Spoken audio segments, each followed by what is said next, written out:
Every time our athletes walk into this weight room, they're going to be pushed to the max. Let's go! Let's go!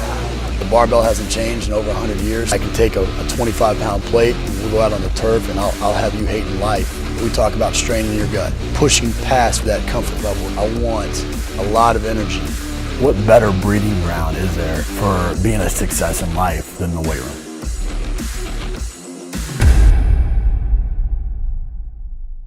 Hey guys, welcome back to Iron Game Chalk Talk. I'm your host, Ron McKeefery, and this is episode number 216. Actually, Jay, I've got us crossed off 2 times before this because we tried to set this up a couple times, but this is episode 216. I want to thank everybody for listening.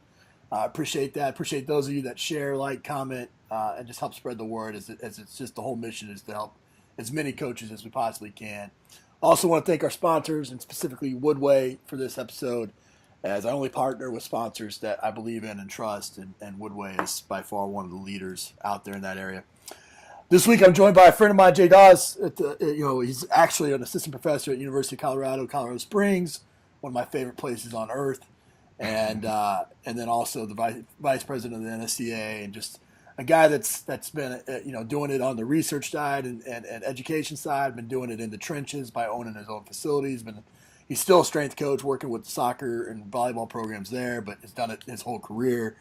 Absolutely one of us, and just a guy that I hold in a high regard, man. So appreciate you coming on, brother. Oh, I appreciate it, Ron. I'm glad we finally got to do this, man. No, it's I tell you, it's one of those things. Trying to nail down 2 busy guys is never an easy task, but we got it done. Jay, I want you to go into a little bit. I mean, we just kind of went through the various different things that you've been a part of and still a part of, and you've owned gyms, you've worked in education, you're a strength coach. Which one of those experiences best defines you, and kind of what in your career, which one of those experiences kind of was where you really grew up as a kind of a strength coach? Right, man. I think honestly at this stage of the game, I don't know that any one of them best defines me. I think it's one of those things where I joked about this last year when I was running for the boards. Like, I'm kind of a mud. I really best one's ours, right? Yeah, I know. I really do enjoy all aspects of it. Probably 20 years ago, if you'd have told me I was going to be, in an academic setting and doing research, like I'm a coach, I don't want to mess with that. That's right. No interest whatsoever. And I think as I progressed through my career, looking at the different, aspects of, the academic setting and research, when you have questions that you generally want the answer to that are going to help, drive better information, help, coaches make better decisions. It really reinvigorates that passion toward, moving in that direction and doing those research projects that are going to be meaningful to people. And, that's what I joke about. I guess to answer your question more thoroughly, I always say, hey, I'm the coach who likes to do research. Yeah. And most of the research I do is geared toward answering real-world questions that, we have with our own strength conditioning programs, or to help other people solve issues that they have. Right. Well, I definitely want to dig into the research part of it as well, but in those experiences, we all make tons of mistakes. What's maybe the biggest mistake you've made, and kind of how you learned from it? Oh God, man, I don't know that we have that kind of time. No, I'm not talking this morning. I'm talking, yeah, right. Like just in the last 30 minutes. Right. You know what, man? As far as the biggest mistakes I've made are probably early on in the profession. I think I was very concerned about trying to not look foolish, I guess, and let people know that, hey, I actually do know what I'm doing. And, I think there was more emphasis put on me in a lot of those situations rather than actually keeping my focus, centered on, the people I was actually trying to help. Day to day, it was one of those things where, that wasn't an issue. But I think when I got around other professionals and stuff like that, I was concerned about what they thought and things of that nature. And then, as I've gotten older, you start realizing, you know what, like, it's not about you, man. Right. So it's really funny. I did probably the 3rd presentation I ever did at a national level. The other 2 I was really concerned about getting up there and talking about what I did, and thought, gosh, I hope people find this to be at least somewhat interesting, or don't think I'm an idiot when I talk about this. And the 3rd presentation I did, the guy that was supposed to do the talk got laryngitis. And so Virginia at the NSCA came and grabbed me and go, hey, this guy, he can't do it. Are you able to step in? I'm like, well, what's the topic? And she said, well, it's agility training. I'm like, okay, well, how long do I have to get prepared? She's like, you got about 15 minutes. I'm like, perfect. Oh, okay, I guess, yeah, I mean, let's step up and do it. And Right. so when I went into that presentation, I didn't know what was about to happen. Right. And I walked up, and then I started, and an hour and a half later, they're having to pull me out of there. And I think it was during that presentation I realized, like, dude, you do this every single day. Right. It's what you do. There's probably more sophisticated ways of doing things, but just to be able to share some information with people that hopefully, if they got one good teaching cue or tip or just one thing out of this lecture that made them better as a coach and made their athletes or the people they're working with better, then mission accomplished. That's exactly So right. I think that was probably the thing is like early on I was concerned about professional standing, and then later on I started realizing, like, you know what, man, as long as you try and do right by people and take care of them, things tend to work out just fine. No question. I think that's an important lesson for any of the young strength coaches listening. As you're often asked, well, what do I have to speak about, or what can I, be an expert on, or what, it's sharing information. And when you share information, that's when, you start to kind of, it's just like anything where you become the teacher, you prepare more and you learn more, and there's a good saying in kind of the entrepreneurial space where if you're not embarrassed by your first product or video or whatever, then you waited too long to do it. I think that applies to strength and conditioning as well. If you're not embarrassed by your first programs, then you waited too long to write a program, and 100%. And it's funny, man, like I was really fortunate, probably about 15 years ago, I got asked to do some videos and things like that. And I look at them now, I'm like, oh my God, I hope nobody ever sees these. That's right. Like, I just want to bury them somewhere because That's exactly right. I don't do 90% of what's in it anymore. And it's just like, oh, well, I mean, it's one of those things, like you said, hopefully, as a coach and as a professional, you grow, you evolve, you change. And, as you said, I'll look back at programs I wrote 20 years ago and go, oh man, that was just really not great. But the intent, that's the thing is because you did that, you also forced yourself down this kind of learning, this continual learning path, and I think that's the thing that strength coaches have to really be focused on is to be a constant, a continual learner. And I think that's something that, you're not ever going to feel fully prepared. You just got to jump up and do it, and you'll learn from your mistakes and you'll make it better. And you'll get to the point where you're freaking the vice president of the NSCA. Miracles can happen, man. That's right. Well, and I think that's, like you said, it's that, really the passion for it and the perseverance and, trying to continuously learn. And I think that's a great thing, especially like with the stuff that you're doing too, Ron, is like, helping share that information and getting that good quality information out to people and, helping people grow and adjust. It's a huge service. And I think, for me, there's nobody that I haven't been able to learn something from. Agreed. Yeah, I'm the same way. Well, and even like Abe Lincoln said, like, for some people it's what not to do, but nonetheless, you learn. That's exactly right. No, I agree 100%. You mentioned research quite a bit, and I think as strength coaches, this has always been one of my biggest frustrations is, when you have these kind of buckets of people, you have the academics and then you have the practitioners, and there seems to be this kind of division that exists, and that it shouldn't be the case, right? I mean, what should be happening and what you do, that I respect so much is you're a practitioner that asks a lot of questions and you want to get those questions answered, and so you conduct the research in a practical setting to figure it out, and to advance what we're doing. And I think, too many of us as coaches, we get too caught up in the day-to-day when we have all the resources available to us, every single day to conduct and put great research out there to the community. And we don't have the right, we don't always have the right people doing that, and we don't have the people taking the initiative to do that. And talk a little bit about what was your motivations early and what could strength coaches do now, very easily to start to contribute to this body of knowledge that exists. Yeah, absolutely. Well, and I mean, really, if you look at the strength coach in particular, if you look at the amount of information that we collect on a regular basis, I mean, it's mounds and mounds. And, in a lot of cases, it gets fairly overwhelming for the coach to do it because, I mean, I know for me personally, when I'm having a program out, my periodization cycles and, I'm doing the daily workouts and making adjustments for injured athletes and, all the stuff that, you do as part of your job. A lot of times that data gets kind of pushed to the back burner. And, for me, I'm fortunate because I've got a lot of really good graduate students who they're hooked up, they're interested in those kind of things. Right. I'm also really fortunate. I got 4 grad assistants that work with me in our strength conditioning program. and they're interested in being better sports scientists as well as good strength conditioning coaches. So I guess if you look at what can a strength coach do immediately, again, time is probably the biggest factor that is the enemy of all of us. So I mean, if you can make those good linkages with individuals who have an interest in sports science at universities and things like that to help crunch that data and information, and help get you some of those answers that you might be looking for that you don't have time to sit down and dig into, then that's a really good strategy. Now, I will say this: one of the challenges is you want to, as far as the academic world goes, you need to pair with somebody who's going to have a good understanding of what it means to be in sport.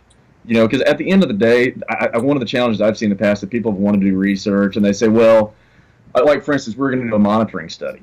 And an individual said, well, we'll track this over time. We'll see who's getting ready to go off the rails and who's not, and then we'll see if that predicts injury. I'm like, okay, well, that's great, but do keep in mind that if we see somebody going down the spiral, that's right. We're changing it. Yeah, that's right. Yeah, there's a duty of care issue here because that's the point in doing this. Right. Like, that'll mess up the study. I'm like, right. That's why we need to talk about it up front. Right. And so subsequently, that study did not happen.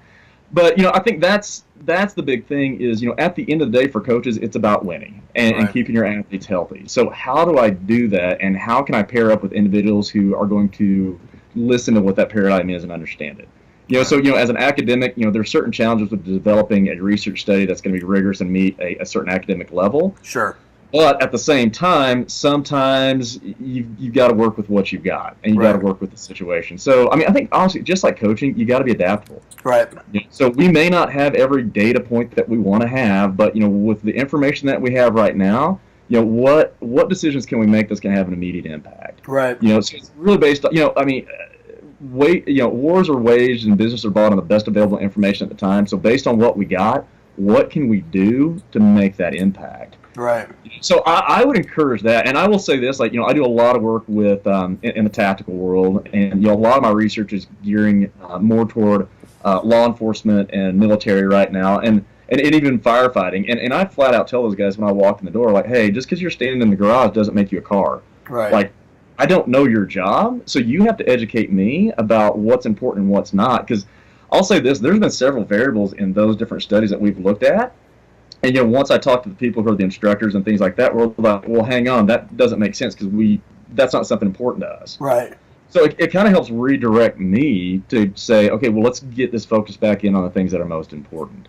And there's a lot of great sports scientists out there. And Brian Mann and I, we were talking about it not too long ago. Brian's one of those people that get it. Yep, totally. Greg Hoff, Dan Baker. There's so many great people out there, but if you look at most of those folks, they've been like us. They've been coaches as well. Right. So they understand the constraints of that environment. So, I think there's definitely opportunities out there. And, it's a great chance for, people in that academic setting or in that research setting to work with the coach to help coaches, get the information that they need. Yeah, I think that there's two things that you said in there that I think are really important. One is it all starts with the question, right? And if you're not questioning how you can improve your program, and you're just doing a program that's worked for you in the past every year, I mean, you're going to get passed by, or you're going to, it's not going to work at some point, and you're going to be throwing your hands up, without any answers, and I think that's, you always want to be pushing the envelope there, and when you ask questions and you seek out, the second part of that was you seek out relationships, especially if you're on a college campus, reaching out to the exercise science department or the kinesiology department and trying to get those questions answered.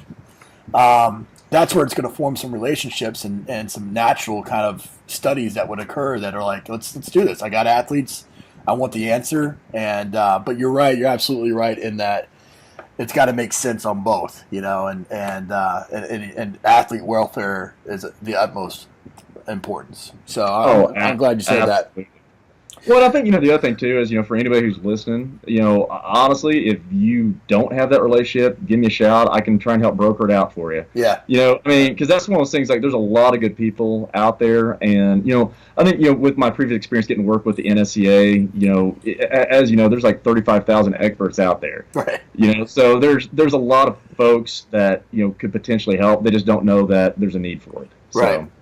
Well, I think the other thing that I didn't mention that I really appreciate too is the fact that you want to make an impact. I mean, I think we all have an obligation to give back to a community that's given to us so much. That's why I do some of the things I do. That's why the things you do the things you do, and so sometimes getting those questions answered isn't just for you or your athletes, but it's also for the community. And I think we all need to have some contribution to that. But yeah, and I think I think honestly in that regard, that's one of the biggest things about getting that information out there. So I mean, if you've got a program and you're doing good things, like how do you share that information with people? Right. And how do you get that out to the broader audience? And it's kind of like you mentioned it before. There tends to be somewhat of a polarization at times. Right.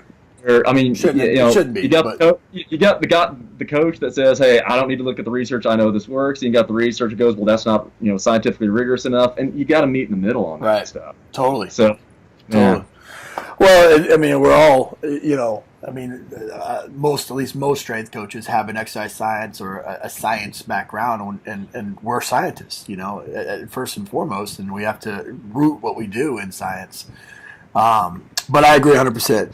You mentioned the NSCA a couple times in there, and obviously this is kind of another soapbox type of question. But I've always this is one of the things that I get discouraged or I get upset about our community in is that we have these organizations, the NSCA, the CSCCA, or whatever organization people are part of, and they're all member-driven organizations, and we all have this, I always go back to, I think I've spoken at the national conferences for both, maybe, 7 or 8 times for both, and I'm always amazed that when they call me and they talk about how hard it is to find speakers or how hard it is to find people to come or whatever, and it's, at the end of the day, I mean, we have an obligation to kind of give back to this community and build these organizations up because those are the organizations that serve us in big picture items like the NCAA and, position papers and things like that. As the vice president of the NSCA, what are some things that you think that coaches could be doing more of that would yield, making us a stronger organization? Absolutely. Well, and I think that's like you said before. I mean, there's a lot of different organizations out there, and I think fundamentally we're all moving in the same direction. We all pretty much want the same things, right? For the profession, to give that professional credibility to the coaches that deserve it, and to make sure that the strength coach has a pivotal role as part of that university structure, right. Or as part of whatever environment they may be in. So, I think as far as, contributing, giving back and things of that nature, certainly not everybody's gift is going to be getting up and presenting in front of an audience. And, there's a lot of people that rather get hit by a truck than have to do that. Yeah. And there's the time commitments. And, I know how that goes too. You pull a 12, 15-hour day, and the last thing you want to do at night when you get home is, have to, put something together or, an article or whatever it may be. But I think probably the biggest thing is just contribute however you can. I mean, it doesn't have to be anything that's a massive time commitment. Right. One of the things that the NSCA has done in the past, I know Scott Caulfield's doing it now with like podcasts, just different kind of coaching, training tips, things of that nature. Heck, with social media now, there's a ton of opportunity to share in that regard. Some good, some bad. Right. But again, it at least creates a venue and a platform to start getting and disseminating some of that information out there. So I think really what it gets down to for me is whatever you can do it. Right. It may be one of the things where you don't have any more time than to shoot out a sentence on, Facebook or Instagram, but that one statement may help a ton of people. Right. Right. And I think that's the big thing. Like sometimes you don't understand the impact of the little things that you do. Ever, but even the downstream effect of that. I've had athletes come back and say, Coach, you said that one thing to me, and that literally changed my whole perspective on this, and it's changed my life. And I'm like, well, heck, I was just aiming for up better at the time. I don't know. That's right. And, so, I mean, I think that's the thing is that coaches have a huge impact. They change lives. They make differences, and they make differences in other coaches' lives too. So sharing that information, really brings the whole profession up and brings the whole community up. And again, we are all in this together. Right.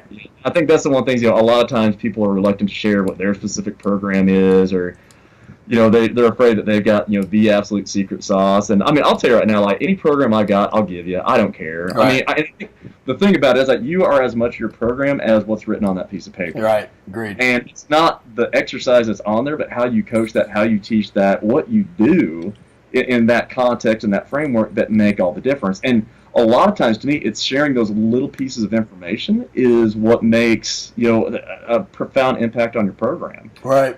Last year, listened to a couple coaches like, Ian Jeffries and Joe Kent at the national conference, and, they had like one tip in there. I'm like, man, I'm going to put that in on Monday and see what happens. Right. And, there are cues that we use all the time now. So, I think it's that little bit, just, anything that you can do, any amount of information to whatever capacity you feel comfortable sharing, do it.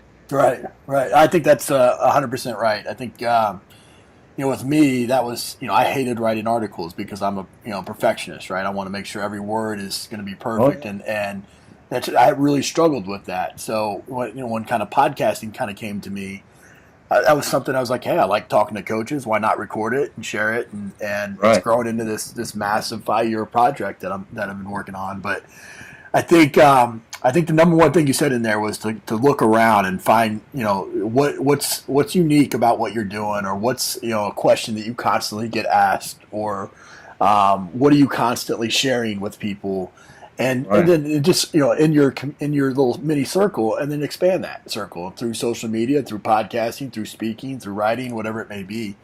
I think that's important, and we got too many great coaches out there that aren't, putting some stuff down on paper or getting it out there in some capacity. And once that stuff's gone, it's gone. And I'd hate that to be the case for, the legacy we leave for a very young profession. We got to do a better job of kind of capturing that information and sharing it for 200 years from now, Absolutely. Well, I think, especially with younger coaches and things like that, I think there's so much information out there, right, that it's hard to weed through all of it. And, again, a lot of times we see things that are put out there that are quite complicated. And, I mean, I've always been from that standpoint, simplicity is the ultimate sophistication. So that's exactly right. I am so much more simple now as a coach than I was 20 years ago. It's amazing. I mean, it's just do the basics exceptionally well. And if you do that, it's going to take care of most of your issues. But no question. I know from an academic standpoint, I'll have grad students come in like, well, have you followed this program? You know what they're doing here? I'm like, man, that's great, but that is just not practical in our setting. Like, right. We do that because we don't have the time, the equipment, the same athletes. And I think, the more information they get from different coaches at different levels, the more they, one, it's going to be overwhelming. It's going to be that filtering process where it's all out here and you got to bring it back down into here at some point. But I think for a lot of them to know is like, hey, it's okay. It doesn't have to be ultra, complex to be effective. Right. Well, it's increasing the toolbox. Every time you add elements in, you go to these conferences, you read these articles, you listen to these podcasts, you add things into the toolbox, and it may be something that you don't use immediately, but you might use all of a sudden when you're in a tactical setting and you have one rack and you have 50 people and you're like, okay, let's go to work. Maybe then manual resistance and things like that become important to you, but they weren't important to you when you're at the NSCA headquarters and you had all the different pieces of equipment available to you. So I agree 100% of that. You mentioned tactical a couple times, and that's something that I think, I'm always a little disappointed in where we at. In a lot of ways, I'm very excited about where we are as a profession. Some ways I'm a little disappointed. I think one of the things that, we're sitting there, we're looking at this profession in 50 years or 60 years or whatever it's been now. We went from coaches it was bad to lift weights, for athletes, to now we got coaches that are making $500,000 doing it. But when I really look at what we've done into, those early pioneers and what they did to get a profession going in that time set to where we're at now, what real contributions have we made? I think the one that we have made is that we've expanded outside to tactical strength and conditioning. That's and guys like you are the ones that have kind of led the way on that. What are some of the challenges that you've found and you see tactical athletes being faced right now? Oh man, well, I think probably one of the biggest ones is, you got the 22-year-old rookie that comes in, and you got the 55-year-old veteran, and they still have to do the same job. Mm-hmm.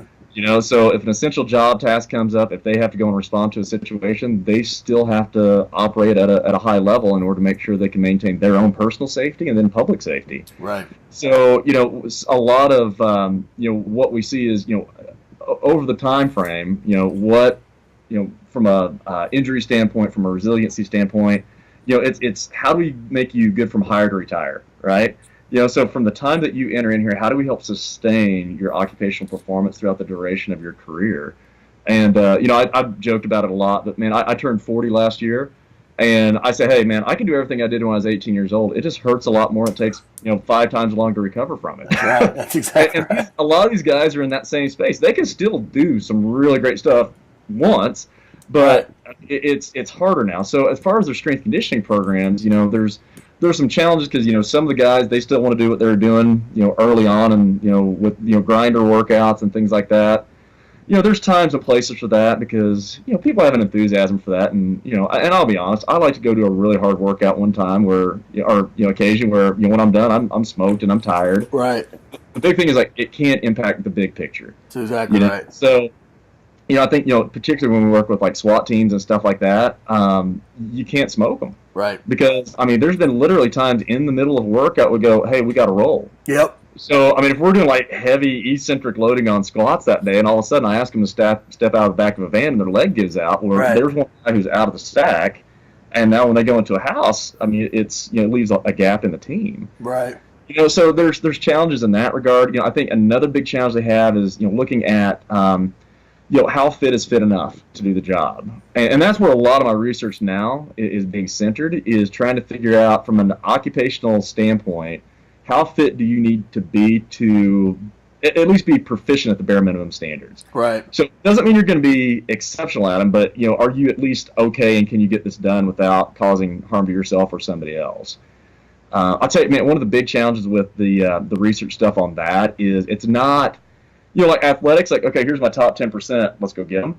Here it's literally like, okay, how bad can you suck and still do your job? Yeah, that's the trying to drill down to, and it is so much harder to find that number because there's just a lot of different factors involved, and we look at litigation that's involved with it. If you can't defend the number that you pick, if you say, hey, you need to be able to do 22 push-ups, those 22 push-ups have got to correspond to something they do from a tactical perspective in order to be legally defensible. Right. Because otherwise you're dead in the water from a legal standpoint. So, it's gotten to the point now where a lot of agencies are reluctant to have any standards at all for fear of getting sued. Right.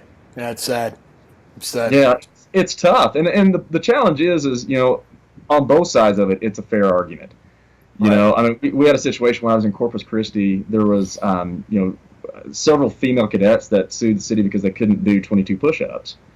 And, some of the command staff said, hey, is that unreasonable? And I said, it's not. I can't tell you that makes you a good cop. Right. Like, maybe 5 or maybe 100. I don't know. So until you tie it back into those standards, then it's really difficult. Sure.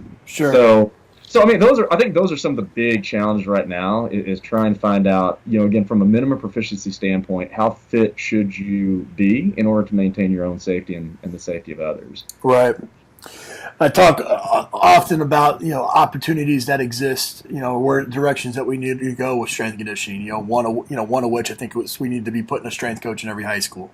I think that creates jobs, and it reduces liability and provides a great service. And I think, we need to be working towards creating a degree specifically in strength and conditioning so that we have a place for our aging strength coaches to go when they're ready to just stay in one place.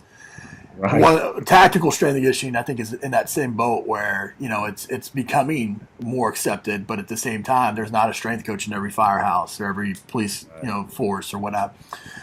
Those coaches that are listening right now that are saying, I want to work with those types of people, those first responders.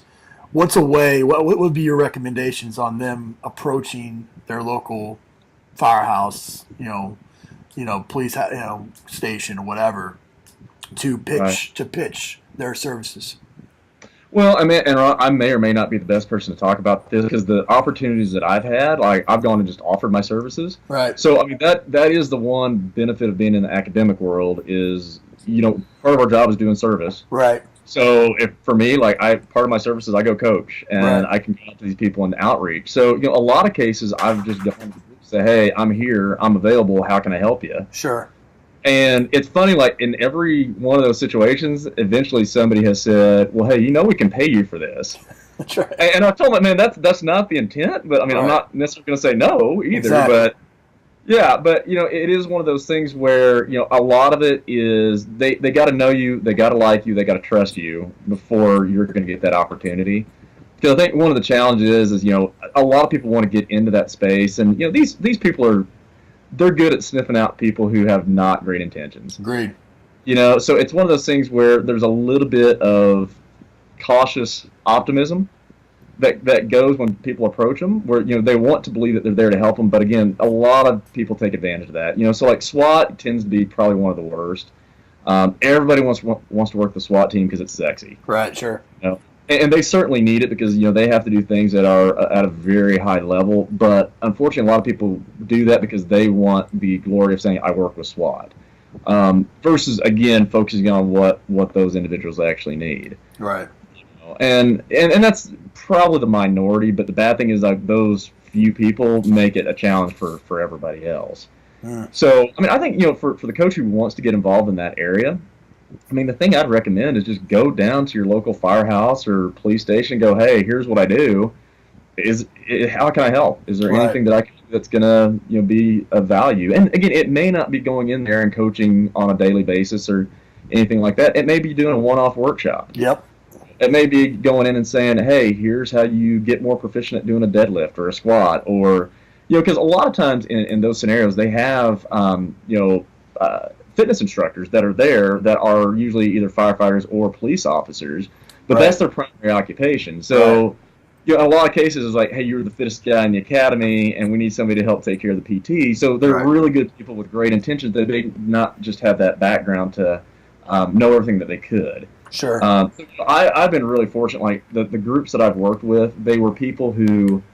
They were very fit people. They didn't necessarily have the background, but they were doing the things to try and make themselves better. And I just was very fortunate to be at the right place at the right time, and there was a need. Sure. And like I said, man, it's definitely not a one-sided thing. Like I've learned so much from those individuals that it's made me better in the process because I went in with some preconceived notions, and it's one of those things like, hey, I've watched Lethal Weapon, so hey, here's what you need to do. Right? So, I think that it's that reciprocating relationship and learning from each other. And, it kind of like I kind of come from that mentality again. It's like, man, if you treat people right, eventually things kind of take care of themselves. Right. I agree. I agree. And so it may not be in the short run, and, sometimes it doesn't necessarily go the way you hope. But, more times than not, things usually tend to end up about the way they should based on how you behave and, the actions that you take. So. Well, I think that the key thing that you said in there is it goes without saying whether or not you're going into a new setting in a collegiate or athletic setting or a tactical or whatever. You got to get people to know, like, and trust you first, whatever way that, sometimes that's volunteering, sometimes that's just investing your time or whatever, your energy or whatever it may be. But know, like, and trust is going to take you a long way in this profession. Oh, absolutely. Absolutely. We end the show, man, with some resources here. Give us the best piece of coaching advice you ever received. Oh, man. Get out of your own way. That's good. Elaborate on that. So in other words, kind of like you said earlier, I tend to be a perfectionist. And I like things to be really, really dialed in before I bring them forward. However, the realization that, all right, if I keep waiting, I'm never going to get there. So, it's kind of like the first presentation I ever gave. It was an NSCA State Clinic in Oklahoma. I got asked to present. 5 minutes before the presentation, I went in, I threw up, I did the presentation. An hour and a half later, I'm like, no in hell, I'm never doing that again. And the guy who was the state director was like, man, that was awesome. Can you do it in August? I'm like, absolutely. So it was one of those things where I think for me, it was, a lot of people are, some people say, hey, there's a fear of success. Right. Where, hey, what does that mean if I'm successful? What are the demands going to be? I'm completely driven the opposite way. There is a massive fear of failure. Yeah. Like, I don't want to let, anybody that I'm working with down. I don't want to let down, my family, anybody else. So for me, I think that was the biggest challenge I had is trying to get over that perfectionism. Right. And just say, you know what, this for right now is going to have to be good enough. We're going to have to move forward. And, you're going to adjust. You're going to grow over time. But don't be afraid to share. But don't be afraid to change either. Right, like it. What about a book, app, website recommendation? Man, as far as books go, so like, professionally, there's so many great ones out there. Right now, I've got 3 under here. I've got, Joel Jamison's Ultimate Conditioning book and Brian Mann's book on velocity-based training. Greg Haft, with periodization. Yep. He and Tudor Bompa did that one. There's another one. Biological Principles of Strength Conditioning. I think Rob Newton is one of the editors on it. Really seriously hardcore, but a great book. Makes me feel inadequate as a person every time I look at it, just because it's pretty in depth. From a more, I guess, personal development standpoint, one that I just picked up not too long ago was Grit. Yeah. And they kind of looked at that one. So I like that one. I think probably the thing that I gravitate to the most on it is, it talks about the power of passion and perseverance as far as being successful. And, for a guy like me, who I definitely don't consider myself to be the brightest, bulb out there. And that's what I said before. Is like, man, I think the only thing that really sets me apart is there's not a lot of people that will outwork me. Yeah. And, that's, I think, why I probably gravitate to that book, because it really talks about that aspect of it. So, of course, I think it's great. Some other Good to Great is another classic one. Really good. Getting Things Done is another one I like. I think, as busy coaches and, with all of us wearing multiple hats and doing different things, how do you be efficient with your processes? Yep. And how do you get, proficient enough to get everything that you need done in your, 24 hours a day. So I think you just pretty much named every one of those is on my bookshelf back here. Nice. That's awesome. That's awesome. Well, man, this has been great, brother. And I think the things that really stand out to me about you, and when you meet people and you interact with people, you get to really, I think you get a good feeling of what they're all about. And, every time we've interacted, I mean, there's been this passion, this energy that oozes out of you. But the motivation is clear that you truly want to make an impact on this profession. And I think anybody that wants to do that, give back to the community, give back to coaches in any way, I think is just noble. And man, I truly appreciate that we got guys like you in our leading our organization and just contributing in a big way. So thanks so much, man. I appreciate that so much, Ron. Thank you. That's it for this episode of Iron Game Chalk Talk. Thanks to this week's guest as well as our sponsors for bringing this episode to you for free. Make sure to check out ronmckeefery.com, where you can join our mailing list, find the show notes, including all the links and resources mentioned, and information about Coach McKeefery's other products. While you are there, please join Coach McKeefery in the comments section thanking our guest for sharing. If you haven't subscribed to Iron Game Chalk Talk on YouTube or iTunes yet, make sure to do so. Comments, ratings, and reviews are always welcome. Coach McKeefery can be found on Twitter at @RMcKeefery, on Facebook and YouTube at /Ron.McKeefery. That's it for this week. Be sure to check back next week for another great episode of Iron Game Chalk Talk.